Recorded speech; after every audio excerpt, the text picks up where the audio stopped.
Je réponds au nom de Mamadou Kali Diallo, activiste des droits de l'homme, membre du programme Démocratie sans violence, la baïonnette intelligente. Permettez-moi tout d'abord de présenter mes condoléances les plus attristées aux différentes familles éplorées et même à l'ensemble du peuple de Guinée, parce que ce sont des citoyens guinéens qui ont perdu leur vie de façon injuste et de façon arbitraire. Aussi, ma pensée à toutes les victimes qui sont actuellement couchées dans des situations difficiles.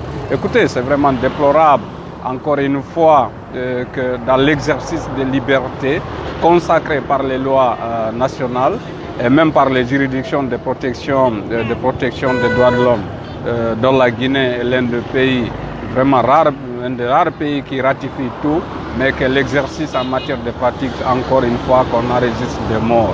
Je crois que ça c'est vraiment déplorable et je condamne avec la dernière énergie ces atteintes à la vie humaine de façon injuste, en violation avec, disons, la charte que les dirigeants actuels nous ont donnée, mais aussi et surtout de la Déclaration universelle des droits de l'homme, en son article 3 qui stipule que tout homme a droit à la vie, à la liberté et à la sûreté de sa personne. Il est de la responsabilité, il est du devoir de l'État, des autorités, d'assurer la protection à tous les citoyens guinéens, quelle que soit leur opinion, quelle que soit leur communauté, quelle que soit leur appartenance religieuse. La liberté d'opinion, la liberté d'expression, ce sont des libertés consacrées en République de Guinée. D'abord, je précise que toutes les transitions, on est en phase transitoire, en situation d'exception.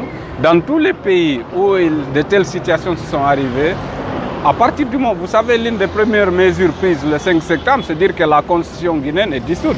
Et vous savez, c'est la norme supérieure. Donc je veux dire, partout où il y a eu transition, il y a eu des cadres de dialogue qui mettent tous les acteurs autour de la même table pour s'accorder sur le contenu de la transition. Le contenu. Donc c'est de mettre ce cadre de dialogue en place, qui sera inclusif, qui sera sincère, pour que les acteurs sociopolitiques se retrouvent afin de s'accorder par rapport à la conduite de la transition, afin d'aller à un retour à l'ordre constitutionnel. Ça, c'est un premier élément. Le deuxième élément, je pense qu'on ne dira jamais assez que l'exercice des libertés fondamentales, l'exercice des libertés publiques, ce sont des exercices qui sont consacrés. Et il est du devoir de l'État de les protéger. Et tous ceux qui porteront atteinte, tous ceux qui se rendront coupables, présumés de ces violations, c'est de traduire devant les tribunaux. Parce qu'encore une fois, on ne connaîtra jamais la paix, la stabilité, le développement sans qu'il n'y ait de lois qui protègent l'exercice libre de ces libertés. On ne dira jamais assez ce qu'avait dit M. Kofi Annan. Il n'y aura jamais de développement sans la paix. Il n'y a pas de paix sans la sécurité. Par contre, il n'y a ni développement, ni paix, ni sécurité quand les droits de l'homme sont violés. Alors, parce qu'ils sont le fondement de la liberté, de la justice, du progrès économique et social de toute nation. Donc, vivement que nos autorités intègrent ces notions de pratique et garantissent leur liberté à tous les citoyens sans tenir compte d'obédience politique, d'opinion religieuse, d'appartenance, de quoi que ce soit, sans discrimination en fait. Le principe d'égalité de tous les citoyens devant la loi et égale protection de tous les citoyens devant la loi. Voilà des conditions qui faciliteraient le vivre ensemble, l'harmonie, la paix, disons, et l'unité nationale entre les citoyens.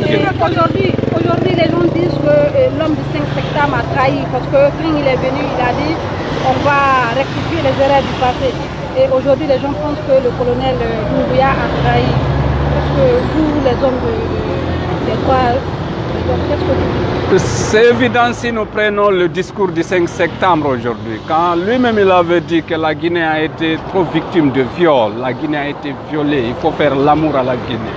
Il ne faudrait plus, il faut éviter les erreurs du passé. Vous savez, que ce soit avec la charte qui sert de normes supérieures, dans tous les instruments de promotion et de protection des droits de l'homme, la personne humaine et sa dignité sont sacrées.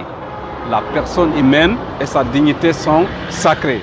Et la personne humaine doit être protégée en tout lieu et en toutes circonstances, quel que soit quelle que soit la situation, la personne humaine et sa dignité doivent être protégées parce qu'elles sont consacrées.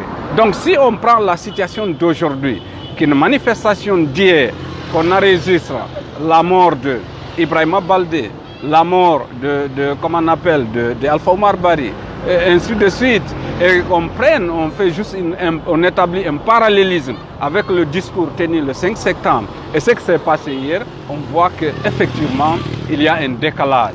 Nous osons croire que ce qu'il avait tenu, il l'avait tenu à de bonne foi. Maintenant en Guinée, même si moi je ne crois pas trop, parce que d'abord le chef, il y a sa propre volonté, il y a ce que les autres vous accompagnent dans ce que... Parce que jusqu'à présent, n'occultons pas qu'il y a la culture de déification du chef à la République de Guinée. Mais j'ose espérer, s'il y a une volonté, il peut le rectifier. C'est de mettre une commission d'enquête indépendante pour pouvoir identifier tous ceux qui se sont illustrés dans le cadre de bavures, de violation des droits de l'homme. Et je pense que lui-même, il peut prendre le flambeau en prenant de la hauteur, en appelant les acteurs sociopolitiques pour dire qu'une transition, elle est politique. Parce que l'objectif, c'est non seulement de ne pas rester longtemps dans une situation d'exception, mais qu'au sortir de la transition, qu'il y ait des autorités et des institutions qui émaneront de la volonté politique des citoyens.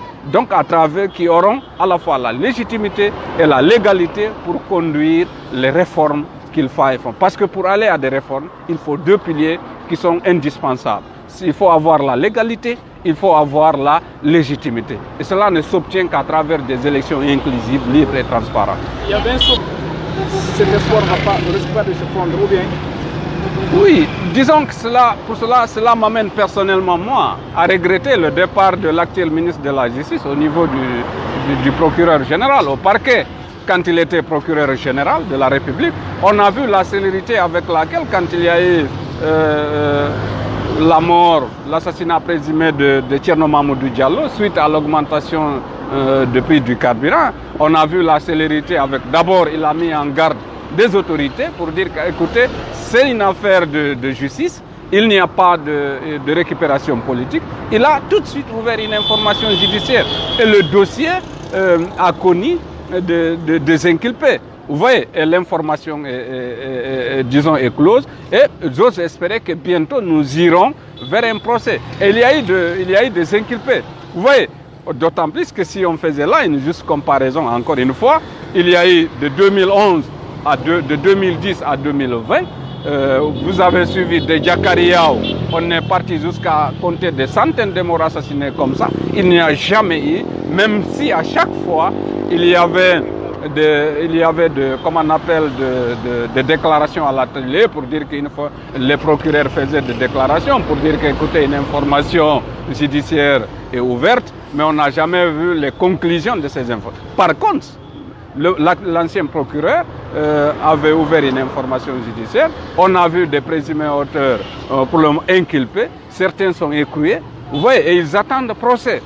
Vous voyez, donc nous avions perçu cela comme étant une volonté politique de faire une rupture par rapport à cette culture d'impunité érigée en mode de gouvernance et qui est justement la cause d'aller à cette spirale de violence parce que ça garantit, c'est une forme de protection accordée aux présumés auteurs de violation des droits de l'homme. Donc tant qu'il n'y aura pas une justice qui sévit de façon juste et impartiale, en tout lieu et en toutes circonstances, vis-à-vis des présumés auteurs de violation des droits de l'homme, encore une fois, il ne faut pas se leurrer, il y aura toujours des bavures policières.